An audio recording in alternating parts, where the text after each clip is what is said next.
Radio صدائے حریت جموں و کشمیر سے تازہ ترین خبریں سنیے۔ آج کنٹرول لائن کے دونوں جانب دنیا بھر میں انسانی حقوق کے عالمی دن کو یوم سیاہ کے طور پر منایا جا رہا ہے۔ اس کی اپیل کل جماعتی حریت کانفرنس کے چیئرمین سید علی گیلانی نے کی ہے، جس کا مقصد عالمی برادری کی توجہ مقبوضہ کشمیر کی سنگین صورتحال کی جانب مبذول کرانا ہے۔ سید علی گیلانی نے اپنے ایک بیان میں عالمی برادری سے مقبوضہ کشمیر میں بھارتی مظالم بند کرانے کا مطالبہ کرتے ہوئے کہا ہے کہ کشمیریوں کے انسانی حقوق کی پامالیوں کا سنجیدگی سے نوٹس لیا جائے۔ ادھر مقبوضہ کشمیر میں قابض بھارت کی جانب سے 128 روز سے جاری محاصرے و پابندیوں کے باعث نظام زندگی مفلوج ہے، جبکہ حریت رہنماؤں، مقامی سیاسی قائدین سمیت 13,000 کشمیری گرفتار ہیں۔ کشمیر میڈیا سروس نے اس موقع پر ایک رپورٹ جاری کرتے ہوئے کہا ہے کہ بھارتی فوج نے 1989 سے اب تک 95,000 سے زائد شہید، جبکہ 5 اگست کے بعد ہزاروں کشمیریوں کو گرفتار کیا ہے۔ پاکستانی وزیر اعظم عمران خان نے مقبوضہ کشمیر کے 4 ماہ سے جاری بھارتی لاک ڈاؤن کی مذمت کی ہے۔ انہوں نے کہا ہے کہ انسانی حقوق کے عالمی دن پر دنیا کی توجہ کشمیر کی طرف مبذول کرانا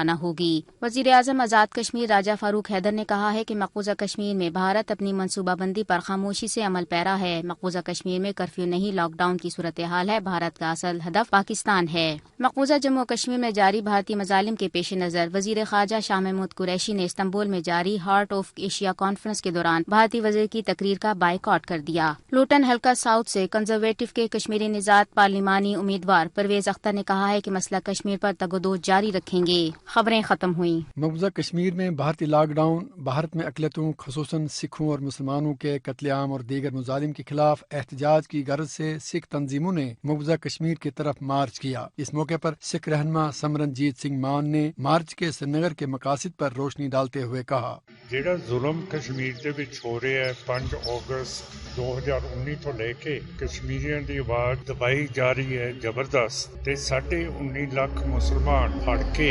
ਅਸਾਮ ਦੇ ਵਿੱਚ ਕੈਂਪਾਂ ਦੇ ਵਿੱਚ ਦਿੱਤੇ ਹੋਏ ਆ ਤੇ ਕਸ਼ਮੀਰ ਤੇ ਜਿਹੜੇ ਸਿੱਖ ਤੇ ਮੁਸਲਮਾਨ ਹੈ ਉਹਨਾਂ ਨੂੰ ਵੀ ਬਾਹਰ ਨਹੀਂ ਨਿਕਲਣ ਦਿੰਦੇ ਤੇ ਕਸ਼ਮੀਰ ਤੇ ਜਿੱਥੇ ਮੁਸਲਮਾਨਾਂ ਦੇ ਉੱਤੇ ਜ਼ਬਰ ਹੋਇਆ ਹੈ ਸਿੱਖਾਂ ਦੇ ਉੱਤੇ ਵੀ ਬਹੁਤ ਜ਼ਬਰ ਹੋਇਆ ਕਿਉਂ ਕਰਕੇ 2000 ਦੇ ਵਿੱਚ LK Advani deputy prime minister ਸੀ, ਇਹਨਾਂ ਨੇ ਫੌਜ ਨੂੰ ਆਰਡਰ ਕੀਤਾ ਸੀਗਾ ਕਿ ਚਿੱਠੀ ਸਿੰਘ ਪੁਰੇ 43 ਸਿੱਖਾਂ ਨੂੰ ਮਾਰ ਦਿਓ, ਸ਼ਹੀਦ ਕਰ ਦਿਓ।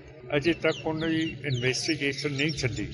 ਸੋ ਸਾਨੂੰ ਸਿੱਖਾਂ ਨੂੰ ਬਹੁਤ ਰੋਸ ਹੈ ਕਿ ਜੇ ਗੁਰੂ ਤੇਗ ਬਹਾਦਰ ਸਾਹਿਬ ਸਾਡੇ 9ਵੇਂ ਪਾਤਸ਼ਾਹ ਕਸ਼ਮੀਰ ਦੇ ਵਿੱਚ ਜਦੋਂ ਜ਼ੁਲਮ ਹੋ ਰਿਹਾ ਸੀ ਉੱਥੇ ਪਤਾ ਲੈਣ ਗਏ ਸੀਗੇ ਤੇ ਉਸ ਜ਼ੁਲਮ ਦੇ ਖਿਲਾਫ ਸ਼ਹਾਦਤ ਵੀ ਦੇਤੀ ਸੀ, ਫਿਰ ਅਸੀਂ ਉਹਨਾਂ ਦੀ ਸੰਗਤ ਹੈ, ਅਸੀਂ ਕੀ ਕਰ ਰਹੇ ہیں؟ اگرچہ بھارت کی پوری تاریخ اقلیتوں پر مظالم سے عبارت ہے، تاہم بھارتیہ جنتا پارٹی کے دور حکومت میں بھارت اقلیتوں کے لیے مکمل جہنم بن چکا ہے، جس کا انسانی حقوق کے عالمی اداروں کو نوٹس لینا چاہیے۔